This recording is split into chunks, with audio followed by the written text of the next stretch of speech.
Hello, everyone. Welcome to Access Chat. Today is Antonio and I, and Neil is doing a big favor for his wife, which is always a priority. And I'm really excited about our guest today. I met her a few months ago, and I was really excited to learn about the work she's doing. So I'm going to let her introduce herself. Her name is Shlomit, and she is with Salesforce. But Shlomit, please tell us more about your background and who you are. Thank you, Deborah. So my name is Shlomit, as Deborah mentioned. I live in Toronto right now. Been in Canada for now more than 18 years. I've been in the industry for more than 20 years, but with accessibility, I like to say only around 6 years. And I'm still learning every day something new. As I said, I live in Toronto. I have 3 kids and a husband and a lovely dog. And I'm working tediously to make the world more accessible for everyone. And I know that you're the director of technical program management at Salesforce, right? Yes. And I sort of like that you don't have the word accessibility in your title, but can you tell us more about how that fits into your job? I know it's all of our jobs, but still. Absolutely, yes. So, although my background is from engineering, I pretty much got into project management or program management, if you will, many years ago, and mostly in the tech space to work on releases of products out to customers. As I mentioned, around 6 years ago, I shifted a bit to accessibility, and we'll talk probably about it more later on. But when we say a TPM or a technical program manager for software releases, this means that you sit in the middle of like many teams who work around releasing a product to customers and making that happen. Currently at Salesforce, and you're right, I don't have the product accessibility in my title. And that just to say that I can do TPM work everywhere, but I currently focus very much only on product accessibility releases. How did you end up working on accessibility? I love that question. So back in the day when I worked at Twitter, which is 7 years ago, yes, 7 years ago, I worked, as I mentioned, as a TPM on software releases. And at some point I got bored, which happens sometimes, and I was looking for a new opportunity. And at the time at Twitter, it was very common that you would have coffee chat with whoever you want. I find a very nice practice that people had. You want to speak to someone about what they do, learn from them. You just ask them to have a coffee chat. And so I did what I call a learning tour. I met with more than 15 people just to learn about what they do because I was looking for something new. And I came across a lovely lady named Teresa Marchand. She was the head of design. And she told me about something new. They have a strategy to make product accessibility better. And they were looking for someone who is strong in execution and driving, strategy to operation. And I'm like, oh, I can move mountains. I'm very good in that. And I know nothing about accessibility, but open to learn what it is. And I raised my hand, got the role, and the rest is history. I just fell in love with this space. It was more about learning what it means, but it's actually the same day-to-day work that I do as a TPM. You make a product go out the door to customers, but in this case, you want to make the product accessible before it goes out to the customers. So that's my focus, but that's how I got to work in the accessibility space. Just natural, it came into me, I like to say, but I'm very passionate about it. And I'm very grateful that this was a time that I could find this, connection between what I'm good at and what I like to do or what I care about. We miss Twitter. We miss Twitter. We loved Twitter. We were so honored when all three of us were verified because of our work, not because of paying something. But I personally miss Twitter. And we loved working with the Twitter team. Off air, Antonio had mentioned Candy Kesselberry, who I believe now is at Amazon and still a really good friend to Access Chat. So we miss the real Twitter. But I do have a question. Do you think accessibility should be centralized like I know some companies do? Or is it a little bit of everybody's job? I mean, you mentioned being an engineer. What do you think? You know what? To me, it's more like a philosophical question almost, because I've seen it working in different ways. And even in the same company, like even at Twitter, we tried it both ways. And Even at Salesforce, we're thinking about it constantly. Do we have a centralized team that supports everyone? Or do we make this skill set or option or responsibility built into the team? And there's many ways you can look at it.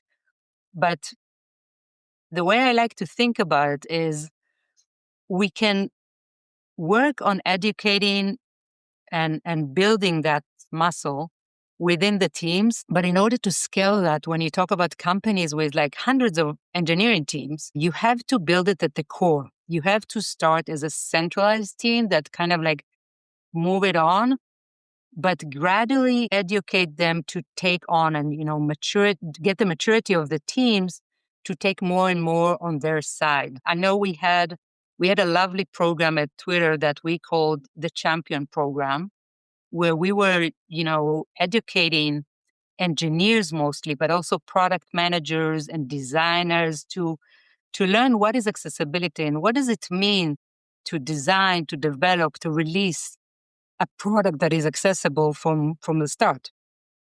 And what is the impact on the customer, on the business, on the money that comes into our company even. And we gradually educate them and made those teams move from stage to stage until they mature and they can handle themselves.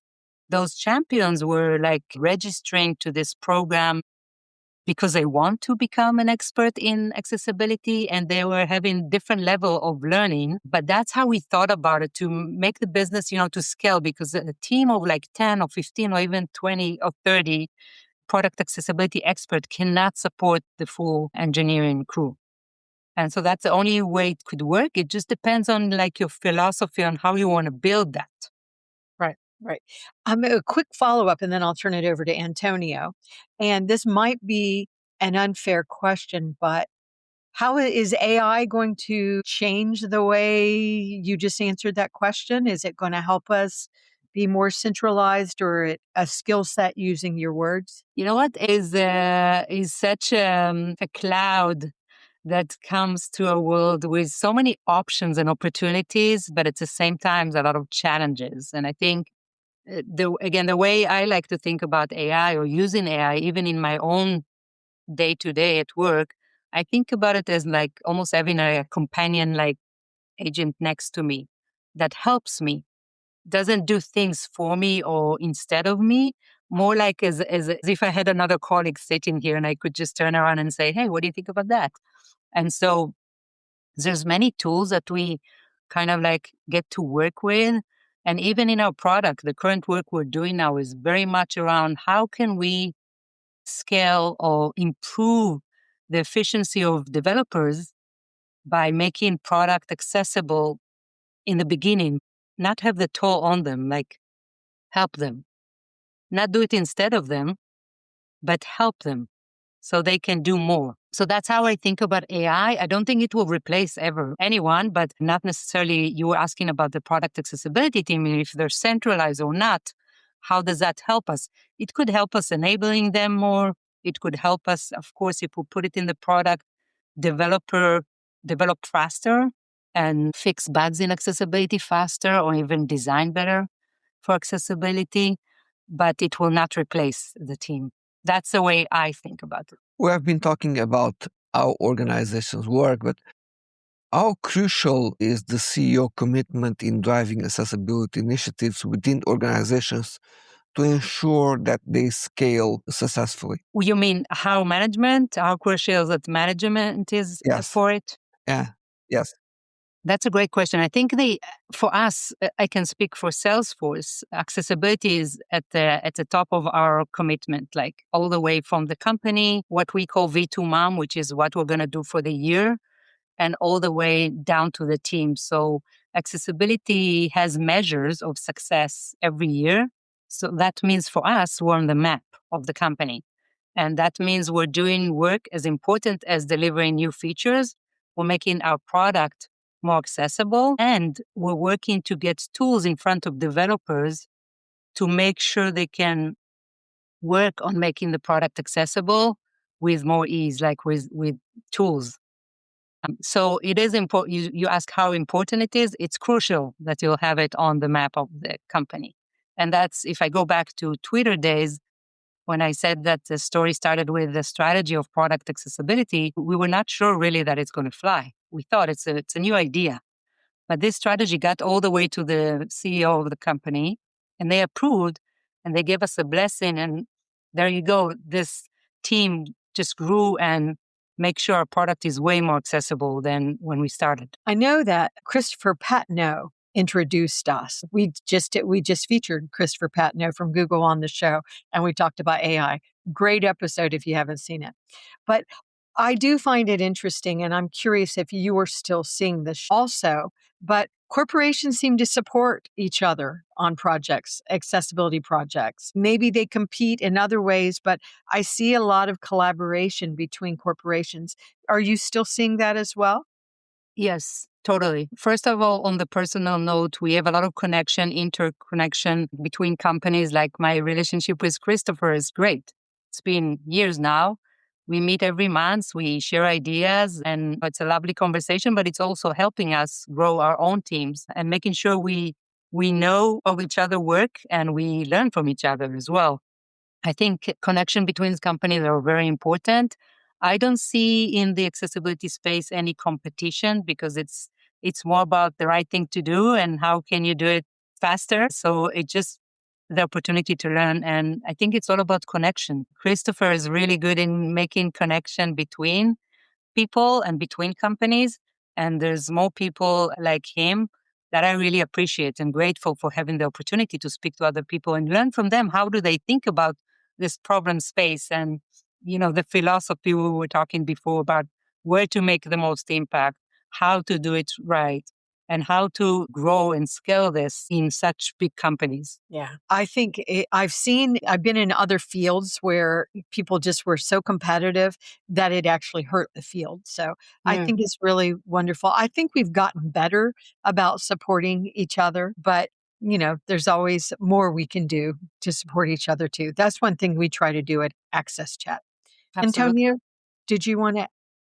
Yes, when you chat with customers about accessibility today, it feels a lot different than it did 5 years ago, right? And what do you think that has changed? To be honest, I don't speak directly with customers, so I cannot speak to this question. I would say I can see that internally from our side. I see more and more attention to what we call red customers that are because of accessibility. So meaning accessibility is not anymore like something that, sometimes happen or customer maybe let you know that it's a thing for them.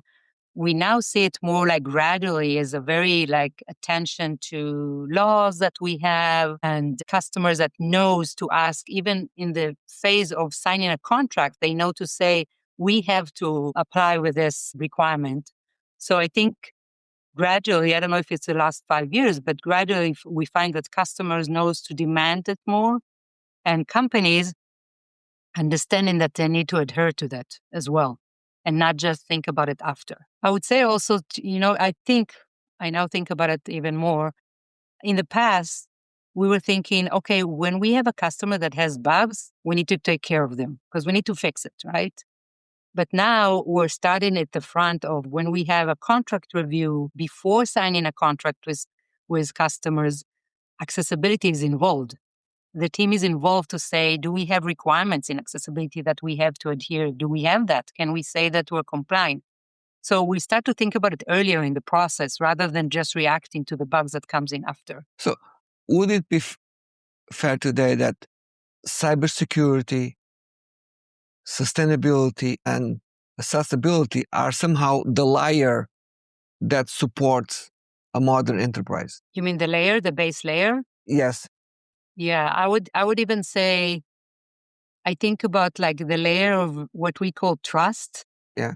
Includes security, availability, accessibility, sustainability. Those elements are like becoming the trust layer of what we call. And that means it's a basic of what you would have in any contract, any customers that you are working with. I just want to thank Salesforce for continuing to be committed openly with accessibility, especially during this really tough times the last few years we've had with woke and DEI in the United States. I believe that customers are going to remember which brands stood with their values. But I also believe it's part of building accessibility and other critical things into the processes. Do you think in the future it's going to be continue to be an advantage to brands like Salesforce that really blend accessibility and inclusion into the processes?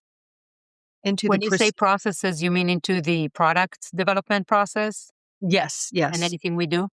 yes, Yes, I do. I think in general, this is like our commitment to our customers. And I'm really proud of Salesforce for the continuous like stand in that position because we owe that to our customers. We owe that to ourselves. And although sometimes it's tough times, I still believe that it's the same stand. Like we stand for accessibility, like we stand for security. Like there's few values that we're not gonna change. And I'm proud to say that Salesforce is very strong about that. yes. I really appreciate the Salesforce brand because I also feel that they come across as really caring about the customers. So it may be less about politics, and I'm grateful for that. Thank you. Antonio? Knowledge sharing and personal development are crucial for companies. How does Salesforce foster accessibility training for its employees? Yes. So for accessibility, we have a few options. Like, so first one is like I described that we had at Twitter, we had something pretty similar at Salesforce that we call Champion Program, where we educate specific people who raise their hand to be like representative of the teams. That could be engineers, product managers, people within the team that comes to a program, get educated, get training, share knowledge, and go back to their teams to help them with the accessibility journey. On top of it, we have many ways to get educated about accessibility. If it's in a form of like a TED Talks, like internally, of course, we have workshop. And so we make sure that the product accessibility is very much driving through enablement to scale this knowledge across the teams. And granted, we all know that teams change. People leave, people change jobs, people move between teams. So the old thinking of, oh, I have one champion in a team and they're going to make that happen, have to evolve. Like we have to think about it.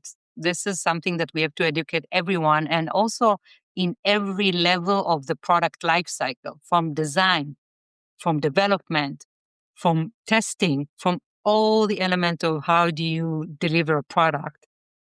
So we try or we strive to get that knowledge as a common practice all the time and educate everyone. And hopefully one day we'll have this on the training of the company as well. Like we all have to do once a year security training to pass. I would love us to have accessibility training once a year to see what changed, what's going on. And we had that at Twitter, by the way. This was a main achievement, which once a year you had to do training about accessibility if you want to keep working in a company. I value that a lot because it says a lot about the commitment of the leadership as well. Sometimes we see organizations delivering accessibility in a very central way. So, how do you successfully implement it across different locations? Locations, you mean geographic locations? Yes. Okay. So our training, everything is virtual because we have teams across the world. Like it has to support different time zones. Sometimes we're doing it even double, like, let's say US time and then India time. And so it's always virtual and it's always globally.